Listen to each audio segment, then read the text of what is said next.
ஓங்கி உலகளந்த உத்தமன் பேர் பாடி நாங்கள் நம் பாவைக்கு சாற்றி நீராடினால். ஓங்கி உலகளந்த உத்தமன் பேர் பாடி நாங்கள் நம் பாவைக்கு சாற்றி நீராடினால். திங்கெந்த நாடெல்லாம் திங்கள் மும்மாறி பெய்து, திங்கெந்த நாடெல்லாம் திங்களி மும்மாರಿ ಪೆಯ್ದು ಓಂಗುಪನರ್ ಸನ್ನ ಲೂಡು ಕಾಯಲುಗಳ್. ಓಂಗುಪರಂ ಸನ್ನ ಲೂಡು காயலுகள். பூங்கவலை போதில் பொறிவண்ணு கண்படுப்பா தேங்காதே புக்கிரந்து சீர்த்த முல்லை பற்றி. பூங்கவளை போதில் பொறிவண்ணு கண்படுப்பா தேங்காதே புக்கிரந்து சீர்த்த முலை பற்றி. வாங்க கடம் லைக்கும் வள்ளம் பெரும் பசுக்கள்.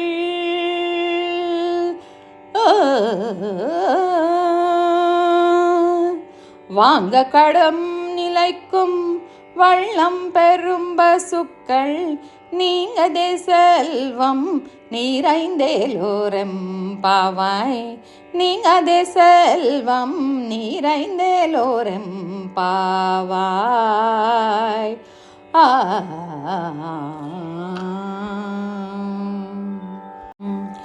మూడు లోకాల నెల్ల ముచ్చటగా కొలచినట్టి నారాయణు దలచి నది స్నానమాచరించ.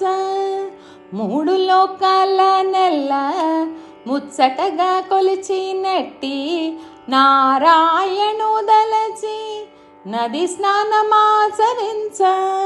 కలతలన్నీ తీరిపోయి నెల మూడు వానలు కురియు ఏటి నీరు పారంగా పంట చేలుగంగా. తమ్మి పూలు తేనె ద్రావి తనివి తీరె తుమ్మెదులు పొదుగులను అంటినంత పొంగారె క్షీరములు కామితమే దీర్చే.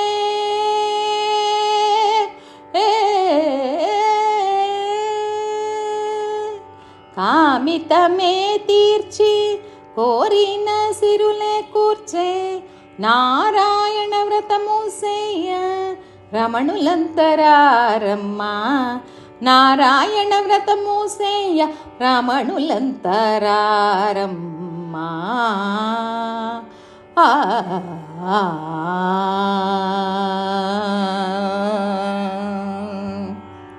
ఓం అస్మద్ గురుభ్యో నమః. శ్రీమతే రామానుజాయ నమః. ఆండాళ్ దివతిరుడిగలే సన్నం. ధనుర్మాసం ప్రారంభమయ్యి అప్పుడే మనం 3వ రోజుకి అడుగు పెట్టామండి. మొదటి పాశ్రంలో ఆండాళ్ పరమపదంలో వేయించేసి ఉన్న నారాయణ యొక్క గొప్పతనాన్ని, ఆ వైభవాన్ని మనకి అనుగ్రహించారు. మరి 2వ పాశ్రంలో క్షీరాబ్దిలో వేయించేసిన పరమన్ యొక్క అడి పాడి వారి పాదాలను ఆశ్రయించి కీర్తించవే అని మనకి బోధ చేశారు. మరి ఈ 3వ పాశ్రము తిరుప్పావైలోని 30 పాశ్రాల్లోకెల్లా విశేషమైన పాశ్రంగా చెప్తారు. ఇది వామన అవతారం గురించి చెప్తున్నారు. అంటే విభవ అవతారాల్లో విశేషమైన అవతారం వామన అవతారం. ఈ వామన అవతారం యొక్క గొప్పతనము అంటే ఇక్కడ ఆండాళ్ మనకి చెప్తున్నారు ఏమిటంటే ఇది నామ సంకీర్త వైభవాన్ని చెప్తుందట ఈ పాశ్రం. మరి వామ నయతే ఇది వామనః. ఇది ఈ పాశ్రాన్ని మనకి మంగళాశాసన పాశ్రంగా కూడా చెప్తారు.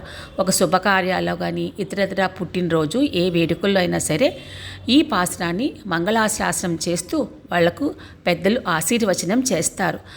మరి ఇంత వైభవం ఉన్న పాశ్రంలో మనకి మొట్టమొదటిగా ఈ పాశ్రాన్ని సేవించుకుందామా. ஓங்கி உலகளந்தா உத்தமன் பேர்பாடி நாங்கள் நம்பாவைக்கு சாத்தி நீராடினால். தீங்கின்றி நாடெல்லாம் திங்கள் மும்மாரி பெய்து ஓங்கி பெரும் சென்னலூடு கயலுகளா. பூங்குவளை போதில் பொறிவண்டு கண்படுப்பா தேங்காதே புக்கிருந்து சித்தமுலை பத்தி வாங்கா குடம் நிறைக்கும் வள்ளல் பெரும் பசுக்கள் நீங்காத செல்வம் நிறைந்து లోరెంపావాయ్ లోరెంపావాయ్. వింటున్నారా శ్రద్ధగా మీరందరూ? వినండి అని చెప్పి ఆండాళ్ మళ్ళీ మనకి హెచ్చరిక చేస్తున్నారు.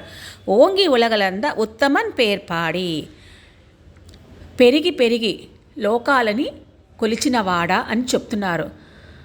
అంటే ఇక్కడ 3 అడుగుల నేల దానంగా తీసుకొని బలిచక్రవర్తి దగ్గర ముల్లోకాలని కొలిచినవాడా అని వామనమూర్తి యొక్క గొప్పతనాన్ని, అలాంటి ఉత్తమన్ని పేర్పాడి ఎలుగెత్తి కీర్తించండి అని మనకి చెప్తున్నారు. నాంగల్ నంపావైకు శాతి నీరాడినాల్ అంటే అసలు ఇక్కడ మనకి ఇంత వైభవంగా ఈ పాసరాన్ని మనం సేవిస్తున్నాం కదా, మరి ఏంటండి దీనికి మనకి విశేషమైన ఫలితం వచ్చేది ఈ తిరుప్పావై వ్రతం ఆచరించడం వల్ల అని ఇక్కడ మనకి ఫలితాన్ని కూడా ముందే చెప్పేస్తున్నారు.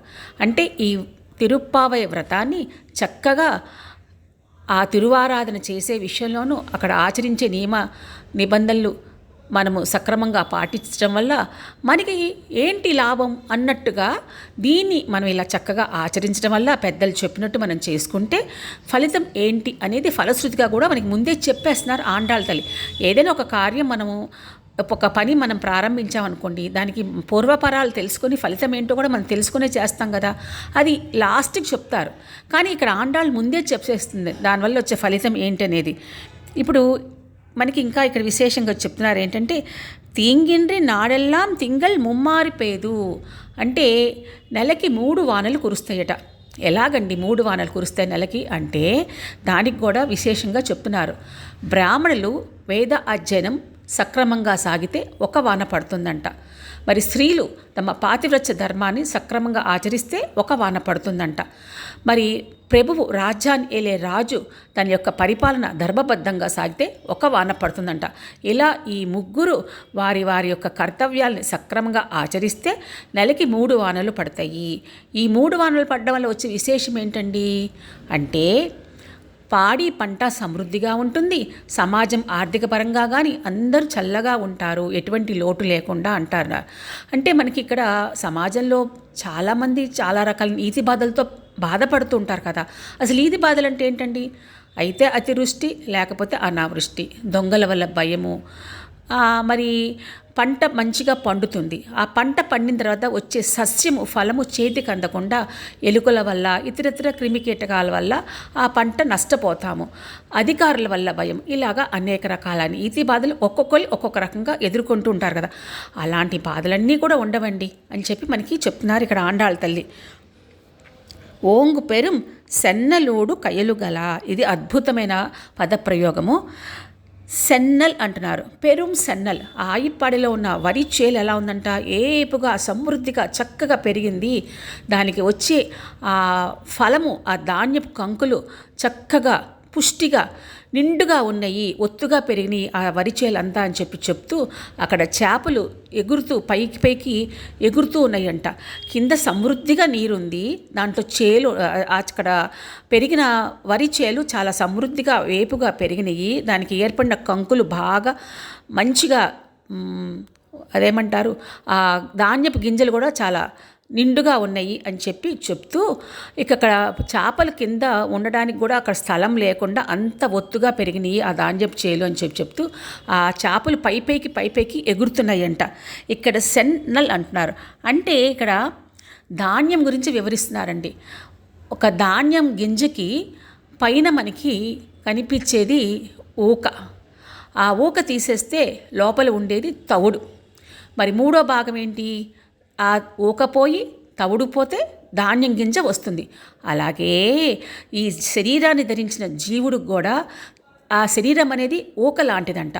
ఆ ఊక ఈ జీవుడు శరీరం చాలిచ్చిన తర్వాత పంచభూతాల్లో కలిసిపోతుంది కదా.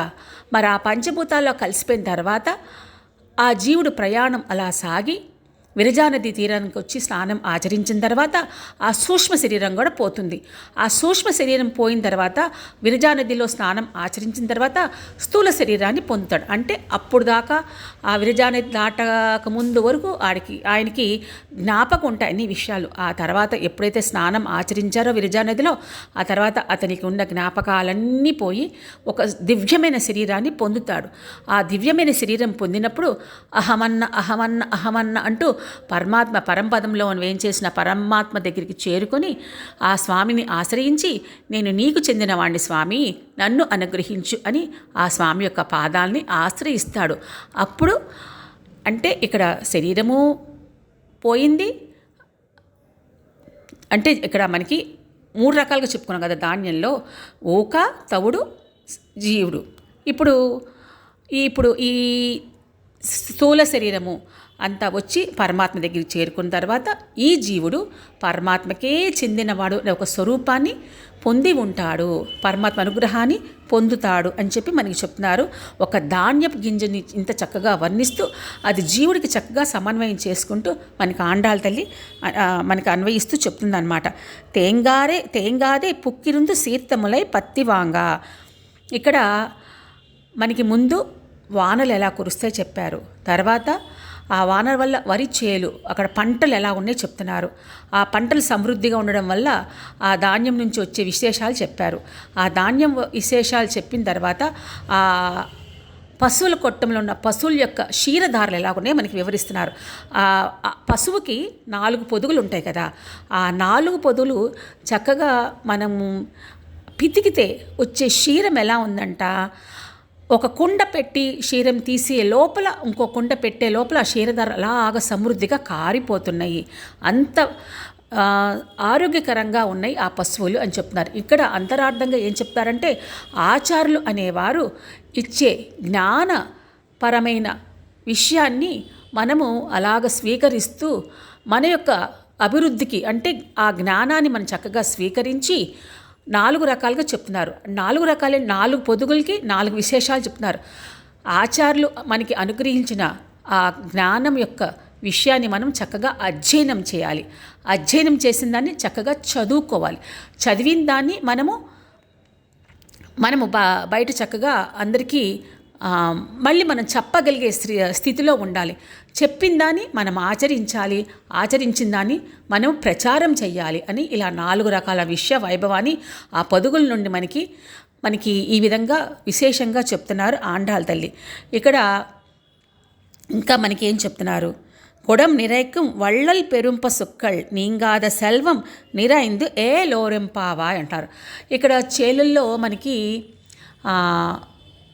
నీరు ఎక్కడుంటో మనకి తామరపూలు కూడా అక్కడే ఉంటాయి కదా, ఆ తామరపూలు నిండుగా చక్కగా ఆకర్షణీయంగా ఉన్నాయి. దాంట్లో మకరందం గొరవడానికి తుమ్మెదలు ఎగురుతూ వచ్చి ఆ పువ్వుల్లో పడిపోయి ఉంటున్నాయంట.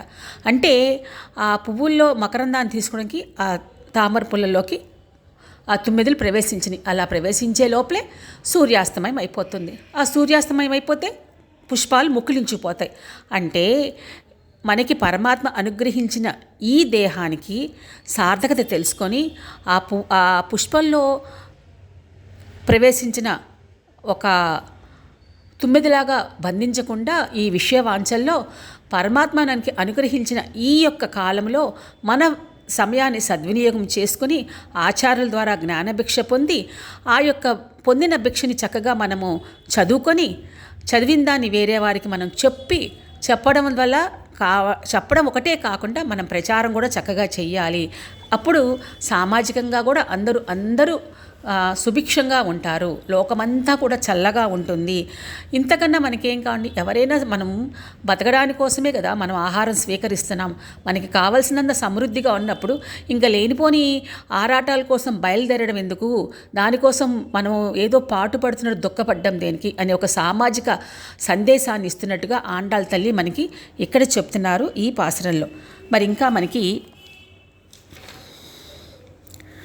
ఇక్కడ ప్రకృతి యొక్క రమణీయతను చాలా చక్కగా ఆండాళ్ళు మనకి వర్ణిస్తూ గొప్పగా వామనావతారం యొక్క వైభవాన్ని కీర్తిస్తూ ఉన్నారు.